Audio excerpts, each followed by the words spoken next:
Welcome back to the Dividend Diplomats YouTube channel. You've got Bert, the Hurt Locker, Lanny here, your favorite dividend investors out here in all of social media, helping you guys reach financial freedom, building passive income. Because today we've got three stocks that are they too low right now?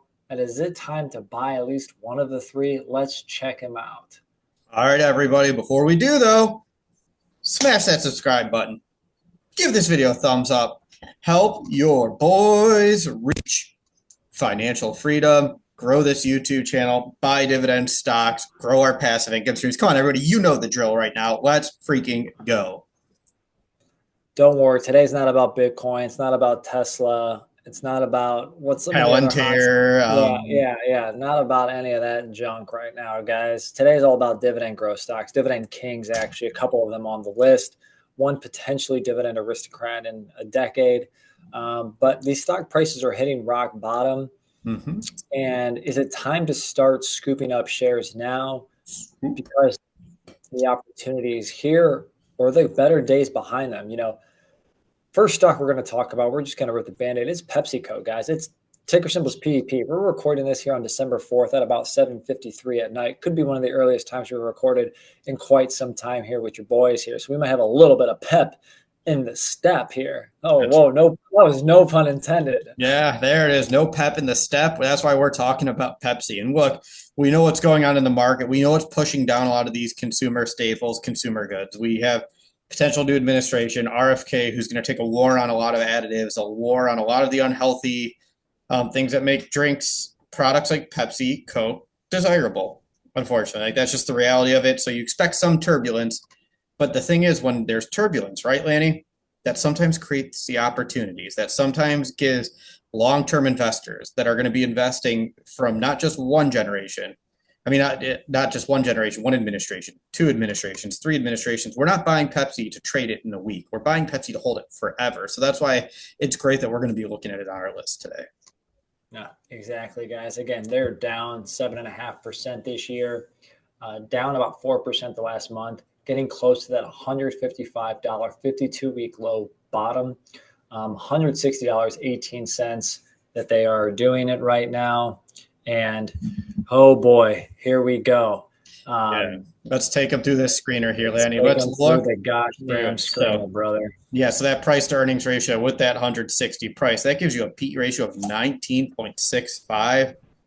Wild to see Pepsi below 20. That's you see exactly why they made it here on this list. What about the payout ratio? Exactly. Well, they pay $5.42 per year. Actually comes out to a quick $1.35.5 a quarter here, 66.5% dividend payout ratio. Again, not genuinely really concerned. They've been here before. RFK, KRF, bring it. Yeah, I think they've what? Yeah, I never mind. I'll keep that one to myself. 5-year dividend growth rate is 6.84%. They've increased that dividend for 52 consecutive years. So they are dividend kings. So you're absolutely right, Lenny. They've been here before. They've done that before. RFK will survive the RFK administration, and they will most likely be increasing a dividend for 5 years. That's right, man. 52 years. That's just wild at 7%. That's nuts. But yeah, their yield now, though, Bert, is popping up close to 3.4%. Finished the day at 3.38%.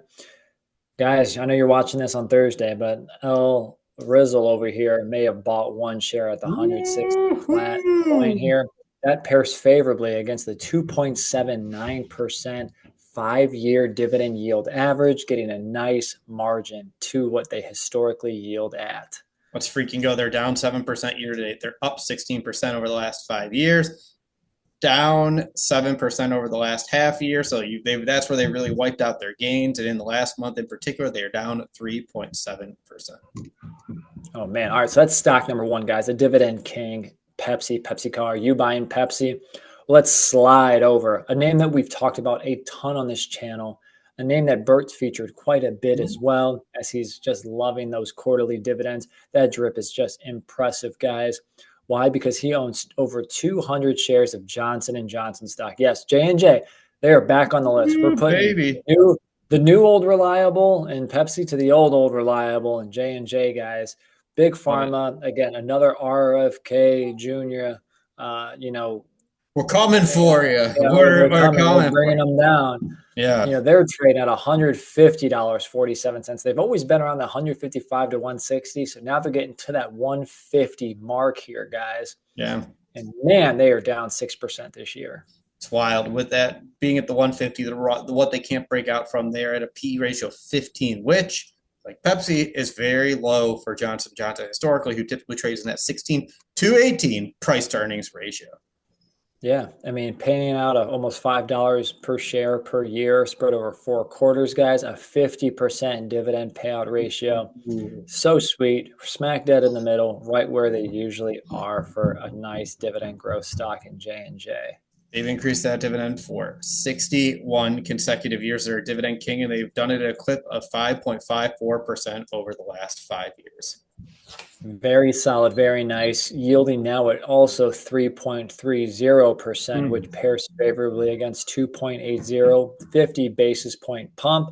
Again, because they're down 6%, up 7% in the last 5 years, down about 5% in the last month, though, for this $362 billion market cap company. All right, so we've talked Pepsi, we've talked Johnson Johnson. Number 3, you've seen them buzzing around a lot over the last few weeks, especially as we're gearing up towards the holiday season. This is the time. The holiday season. Yeah, this company shines when you order stuff online and you have to get it to your door. And I actually just did a drop off at this place, doing a little reselling. I actually picked this service to deliver a certain good as well.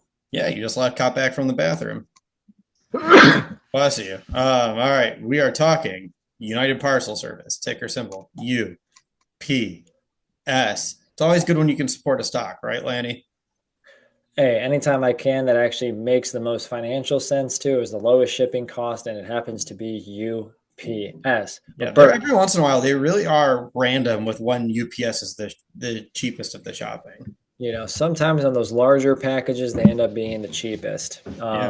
But here we are, under $130 a share, under $129. All right, they finished tonight at $128.78 for UPS, Bert. Jeez, take the earnings, that gives you a 749. That gives you a PE ratio of 17.19. Yeah, now where it gets a little scary with UPS is that dividend payout ratio. This is where the risk is. Yeah, no, it's true, right? I mean, $6.52 per share per year, spread over 4 quarters, an 87% dividend payout ratio for this dividend stock. Yeah, and the question is for UPS is where is that growth going? Where is that earnings growth going to come from? They have those higher union costs. AI. Gas at least coming down. AI, yeah, I mean, where, I don't know. Where's the growth going to come from? They got a long way to go before earnings brings it back down to a 60% dividend payout ratio. So let's keep an eye on this. Just got a notification on Amazon Prime that my package will be here next Wednesday. So Amazon Prime is now delivering 7 days versus the 2. Yeah, they've given that up a long time ago. Whether they tell it or not, they stopped hitting those 2-day deliveries for a long time. Maybe they would have used UPS and be here. Yeah, maybe they need to just say, hey, UPS, take some of this stuff to get it to the people. That's right. So let's talk dividend history. 5-year dividend growth rate, 6.41%. They've increased that dividend for 15 consecutive years. Yeah, and kind of on that too, dividend growth is going to be very low, if anything, maybe 0.5% to 2% if we're lucky here over the next couple of years. Yeah, the prudent thing for them to do is slow down that dividend growth, focus on getting earnings back up, paying down debt, doing whatever they need to do.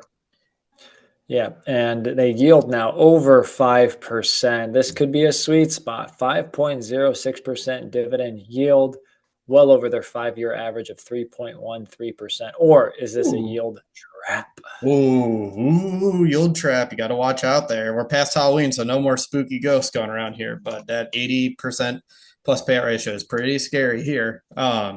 Down 18.67% year to date. They are still up over the last 5 years. They're up 9.57%. So they at least have that, Lanny. They're up.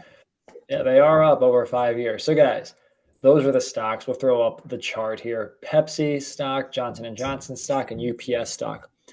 Is one of these or some of these stocks to buy right now? Do you think any of these could help in your dividend investing, passive income investing journey? I mean, honestly, I like Pepsi at 160 or less. I bought a share at 160. J&J is getting close to a nice purchase as well for me. UPS, personally, I'm huge in, so I'm going to watch. Yeah, all three of them are hitting nice buy zones for me. They're not far off, so it's always interesting to nibble, especially as you're just trying to drop a little bit of money into your position. What's your point here, Bert? What's your price? $50 for Pepsi, 25 for J&J, and I'm kidding. If I, in all seriousness, Pepsi probably somewhere between 150 and 155 is interesting for me. Johnson Johnson 145 below. UPS, if it's in the one teens, that's a big difference for me. Very nice, a game changer. No, I don't know if I'd say game changer. Below 100, game changer. Guys, let us know, what are your price points on these three stocks? What other stocks are you buying, guys? Hope you guys are gearing up for the nice holiday season. Don't forget to loosen and drive home those dividend goals, baby. I was wondering where you're going with that one. And if you haven't already, subscribe to the channel. Give this video a good old-fashioned thumbs up. And remember, you're either with us or you're against us. Jack. That was Bert the Hurt and Lanny from the Dividend Diplomats. Over and out.